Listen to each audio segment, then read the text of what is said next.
જંબુસર નગરમાં વીજ કંપની દ્વારા વીજ ચોરી અંગે વહેલી પરોઢે ચેકિંગ હાથ ધરાયું હતું. ચુસ્ત પોલીસ બંદોબસ્ત સાથે રાખી વીજ ચેકિંગ હાથ ધરાયું હતું. ભરૂચ જિલ્લાના જંબુસર નગરમાં વહેલી સવારે દક્ષિણ ગુજરાત વીજ કંપની દ્વારા વીજ ચેકિંગ હાથ ધરવામાં આવ્યું. ભરૂચ જિલ્લાના જંબુસર નગરમાં વહેલી સવારે દક્ષિણ ગુજરાત વીજ કંપની દ્વારા વીજ ચેકિંગ હાથ ધરવામાં આવ્યું હતું. ત્યારે આકસ્મિક વીજ ચેકિંગ દરમિયાન વીજ ચોરી કરતા લોકોમાં ફફડાટ ફેલાયો હતો. વીજ કંપનીના સૂત્રોના જણાવ્યા અનુસાર ભરૂચ જિલ્લાના જંબુસર નગરના કપાસિયાપુરા, ભાગલીવાડ સહિતના વિવિધ વિસ્તારોમાં દક્ષિણ ગુજરાત વીજ કંપનીના કર્મચારીઓની અલગ અલગ ટીમોએ ચુસ્ત પોલીસ બંદોબસ્ત સાથે રાખી આકસ્મિક વીજ ચેકિંગ હાથ ધર્યું હતું.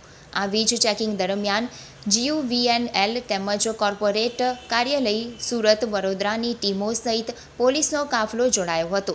જંબુસર નગરમાં આકસ્મિક વીજ ચેકિંગ દરમિયાન અનેક વીજ જોડાણો તપાસવામાં આવ્યા હતા. ત્યારે અવનવી તરકીબો વાપરી ગેરકાયદેસર વીજ ચોરી કરતા લોકોમાં ફફડાટ ફેલાયો હતો.